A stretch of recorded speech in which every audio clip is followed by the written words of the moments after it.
यही सब बड़बड़ाते हुए चित्रा स्केच बना ही रही थी कि तभी उसके बगल में जो शख्स आकर बैठा था वो उससे कहता है, एक्सक्यूज मी, क्या आप मुझे पेन दे सकती हैं? वो मेरे पेन की इंक खत्म हो गई है। चित्रा मुंह बनाते हुए अपने पास रखे पेन को उठाती है और बिना उस शख्स को देखे अपना पेन उसकी तरफ बढ़ा देती है। वो शख्स धीरे से चित्रा के हाथ से पेन ले लेता है। चित्रा वापस से स्केच बनाने लग जाती है। अभी उसने स्केच के 1-2 स्ट्रोक मारे ही थे कि तभी उसके बगल में बैठा शख्स उससे फिर कहता है, एक्सक्यूज मी, क्या मुझे पानी मिल सकता है? वो मैं अपनी बोतल घर पर ही भूल गया हूँ। पहले तो चित्रा मुंह बनाती है पर अगले ही पल अपनी पानी की बोतल उस शख्स की तरफ बढ़ा देती है। इस बार भी चित्रा उस शख्स की तरफ देखती तक नहीं है, बस अपनी स्केच बनाने में लगी रहती है। चित्रा ने फिर 1-2 स्ट्रोक अपने स्केच पर चलाए ही थे कि वो शख्स फिर चित्रा से कहता है, एक्सक्यूज मी, क्या मुझे एक ब्लैंक पेज मिल सकता है?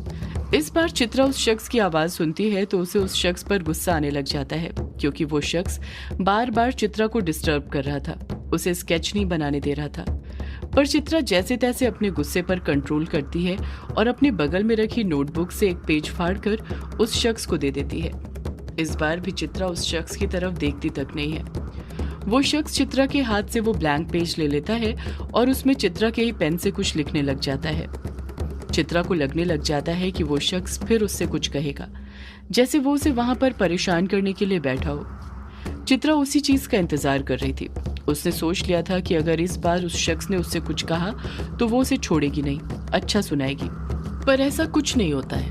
वो शख्स इस बार चित्रा से कुछ कहता ही नहीं है। वो कागज जो उसने चित्रा से लिया था उसमें कुछ लिखते रहता है। चित्रा जब अपनी तिरछी नजर करके साइड में देखती है तो उसे उस शख्स के कागज पर चलते हुए बस हाथ दिखाई देते हैं। वो शख्स कागज पर कुछ लिखे जा रहा था। चित्रा को लगने लग जाता है कि अब वो शख्स उसे परेशान नहीं करेगा। शायद उसने उस शख्स के बारे में गलत सोच लिया था। यही सब सोचते हुए चित्रा अपने स्केच में वापस से ध्यान लगाने लग जाती है। अभी चित्रा ने अपनी पेंसिल वापस से उठाई ही थी कि तभी वो शख्स फिर चित्रा से कह पड़ता है, एक्सक्यूज मी। उस शख्स ने इतना ही कहा था कि चित्रा उस पर फट पड़ती है। अब क्या चाहिए तुम्हें? तुम लाइब्रेरी में आए हो या फिर मंदिर के बाहर बैठे हुए हो, जो कुछ ना कुछ मुझसे मांगते ही जा रहे हो? तुम भिखारी हो क्या? यही सब ताने देते हुए चित्रा ने उस शख्स की तरफ अपनी नजरें करी ही थी कि जब चित्रा उस शख्स का चेहरा देखती है तो उसकी बोलती बंद हो जाती है। उसे सांप सूंघ जाता है।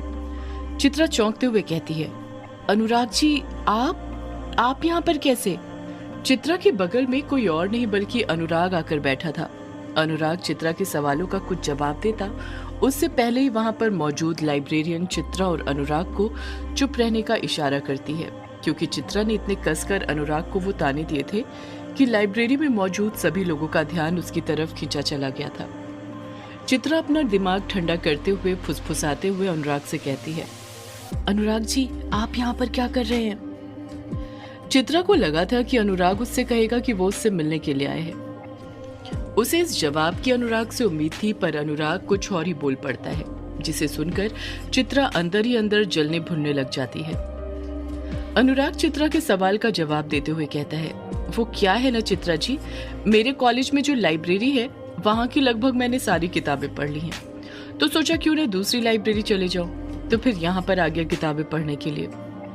चित्रा मुंह बनाते हुए कहती है, अनुराग जी, इस शहर में और भी कई सारे कॉलेज हैं और वहां पर भी लाइब्रेरी है, आप वहां पर भी जा सकते थे, आप मेरे ही कॉलेज की लाइब्रेरी में क्यों आए हैं? अनुराग तुरंत जवाब देता है, किसी और कॉलेज की लाइब्रेरी में कैसे चले जाता चित्रा जी? आपने ही तो कहा था कि आपके कॉलेज की लाइब्रेरी बहुत अच्छी है, यहाँ पर हिंदी साहित्य से रिलेटेड कई सारी किताबें हैं, तो उन्हें ही पढ़ने के लिए यहाँ पर आया हूँ। चित्रा मुंह बनाते हुए कुछ रूठे हुए अंदाज में कहती है, तो आप यहाँ मेरे कॉलेज में किताब पढ़ने के लिए आए हैं? अनुराग हामी भरते हुए कहता है, हाँ चित्रा जी, उसी के लिए आया हूँ, और किस लिए आऊंगा? आपके कॉलेज में किसी से मिलने तो आऊंगा नहीं। ये बात सुनकर चित्रा और ज्यादा अनुराग से नाराज हो जाती है। चित्रा अनुराग को घूरते हुए कहती है, आपको देखकर लगता तो नहीं अनुराग जी कि आप यहाँ पर किताब पढ़ने के लिए आए हैं? अनुराग अपनी दोनों भौहें ऊपर उठाते हुए चित्रा से पूछता है, किताब पढ़ने के लिए ही आया हूँ चित्रा जी, और किस लिए आऊंगा, आप ही बताएं। चित्रा का मन तो कर रहा था कि वो अभी अनुराग से फट से बोल पड़े कि अनुराग वहां पर उससे मिलने के लिए आए हैं, पर जैसे तैसे वो अपने आप को कंट्रोल करती है और बात को पलटते हुए कहती है, आप किताब पढ़ने के लिए आए हैं ना अनुराग जी, तो किताब पढ़िए, मुझसे बातें मत करिए। अनुराग मुस्कुराते हुए कहता है, मैं कहाँ आपसे बातें कर रहा हूँ चित्रा जी, आप ही तो मुझसे बातें कर रही हैं, मुझे डिस्टर्ब कर रही हैं, किताब पढ़ने ही नहीं दे रही हैं। चित्रा गुस्से के साथ कहती है, क्या कहा आपने? मैं आपको डिस्टर्ब कर रही हूँ अनुराग जी, या आप मुझे डिस्टर्ब कर रहे हैं? इतने अच्छे से स्केच बना रही थी, पर जब से कुछ ना कुछ मांग कर परेशान कर रहे हैं। चित्रा को उस पर गुस्सा करते देख अनुराग मुस्कुराने लग जाता है। ये देखकर चित्रा और भी ज्यादा गुस्से में आ जाती है। अगले ही पल चित्रा अपना स्केच बुक बंद करती है और अपना सामान अपने बैग में पैक करते हुए गुस्से के साथ ही कहती है, मुझे ना यहाँ पर बैठना ही नहीं है, अब मेरा मूड ही नहीं है कुछ बनाने का। इतना कहकर चित्रा अपना बैग पकड़ती है और वहां से जाने लग जाती है। अनुराग उसी वक्त चित्रा को कस कर पुकारते हुए कहता है, चित्रा जी सुनिए तो, कहाँ जा रही हैं आप? अनुराग ने चित्रा को इतने कसकर पुकारा था कि लाइब्रेरी में मौजूद सभी लोगों का ध्यान वापस से चित्रा और अनुराग की तरफ चले गया था। लाइब्रेरियन फिर अनुराग को चुप रहने का इशारा करती है।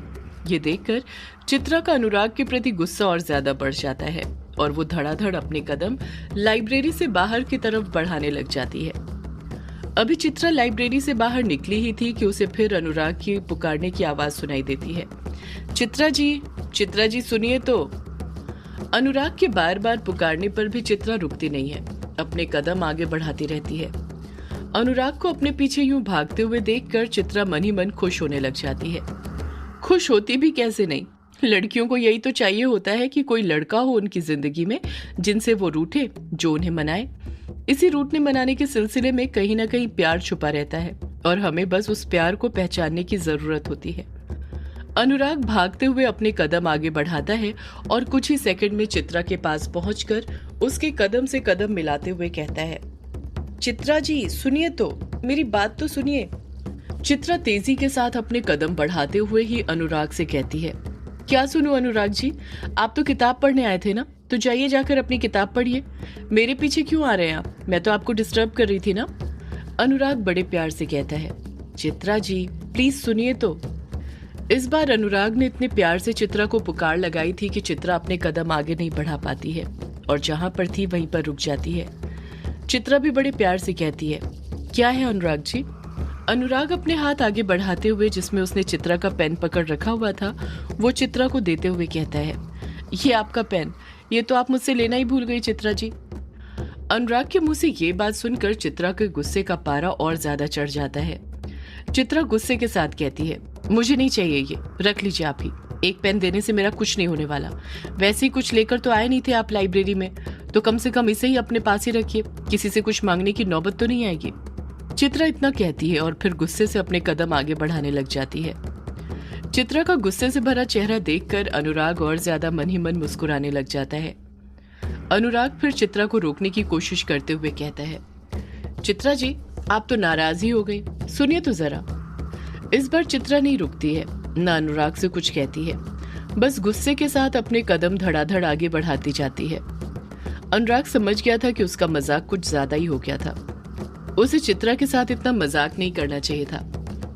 अनुराग फिर चित्रा को रोकने की कोशिश करते हुए कहता है, चित्रा जी सुनिए तो। चित्रा फिर नहीं रुकती है, अपने कदम आगे बढ़ाती रहती है। अनुराग हड़बड़ाहट के साथ चित्रा से बोल पड़ता है, आप जानना चाहती थी ना मैं आपकी कॉलेज की लाइब्रेरी में क्यों आया था? जैसे ही अनुराग ये बात बोलता है चित्रा रुकती तो नहीं है, पर इस बार उसकी चलने की चाल कुछ धीमी हो जाती है। वो धीरे धीरे अपने कदम आगे बढ़ाने लग जाती है, जैसे वो खुद अनुराग की बातें सुनना चाहती हो, जानना चाहती हो कि आखिर अनुराग की वहां पर आने की असली वजह क्या थी। चित्रा की चाल को धीमी होते हुए देख अनुराग भी धीरे धीरे चित्रा से कहता है, मैं यहाँ पर किताब पढ़ने नहीं आया था, बल्कि आपसे मिलने आया था चित्रा जी। ये बात सुनकर चित्रा के दिल को बहुत बड़ी तसल्ली मिलती है, पर इस बात का पता वो अनुराग को नहीं चलने देती है। वो जानबूझकर ऐसे रिएक्ट करती है जैसे उसे इस बात से कुछ फर्क ही नहीं पड़ रहा था। चित्रा नजाकत भरे अंदाज में अनुराग से कहती है, मुझसे मिलने आए थे आप, पर क्यों? इतनी दूर से पेन मांगने के लिए? अनुराग मुंह बनाते हुए कहता है, पेन मांगने नहीं चित्रा जी, वो तो मेरे पास बहुत सारे रखे हुए हैं मेरे रूम पर, और वो भी अच्छे अच्छे। अनुराग एक लंबी आह भरते हुए कहता है, मैं तो यहाँ पर आपसे मिलने आया था चित्रा जी। चित्रा अपने सवाल पर अडिग रहते हुए कहती है, वही तो पूछ रही हूँ अनुराग जी, क्यों मिलने आए थे? कुछ काम था क्या आपको मुझसे? अनुराग हिचकिचाहट के साथ अपने दिल पर काबू रखकर बोल पड़ता है, काम नहीं था चित्रा जी, बस आपकी याद आ गई तो आपसे मिलने आ गया। चित्रा नाराजगी भरे लहजे में कहती है, बहुत जल्दी याद आ गई अनुराग जी आपको मेरी? अनुराग कहता है, मैंने आपको कोई कॉल मैसेज नहीं किया तो। अनुराग अपनी बात पूरी करता उससे पहले ही चित्रा उसे बीच में टोकते हुए कहती है, हाँ हमेशा मैं ही करूँ ना कॉल और मैसेज, हमेशा मैं ही मिलने के लिए आऊँ।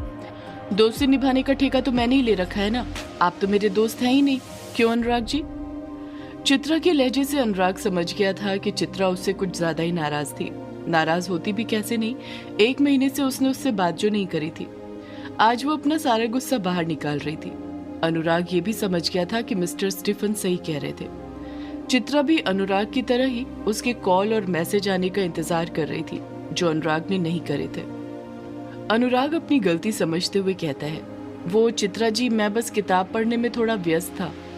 चित्रा फिर कड़क लहजे में अनुराग पर बरसते हुए कहती है, हाँ किताबें, वही तो आपकी जिंदगी है, उसी में तो आप घुसे रहते हैं। किताबों से आप बाहर ही क्यों निकलते हैं, उसी में घुसे रहा कीजिए ना। मुझे ना आपसे बात ही नहीं करनी है अनुराग जी। इतना कहकर चित्रा फिर से अपने कदम धड़ाधड़ आगे बढ़ाने लग जाती है। अनुराग चित्रा को फिर रोकने की कोशिश करते हुए कहता है, चित्रा जी मेरी पूरी बात तो सुनिए। क्या आप ये जानना नहीं चाहेंगी मुझे आपकी याद कैसे आई? अनुराग को लगा था चित्रा रुकेगी, पर चित्रा नहीं रुकती है, वो अपने कदम बढ़ाती रहती है। अनुराग एक ही जगह रुककर कसकर चिल्लाते हुए चित्रा से कहता है, चित्रा जी मैं एक किताब पढ़ रहा था और उस किताब में आप थी। जैसे अनुराग ये बात बोलता है, चित्रा जहां पर थी वहीं पर रुक जाती है और हैरानी के साथ कहती है, क्या कहा अनुराग जी, उस किताब में मैं थी? सदियों से है पुरानी ये है यक्षिणी की कहानी। यक्षिणी एक आग है, यक्षिणी तेरा ख्वाब है।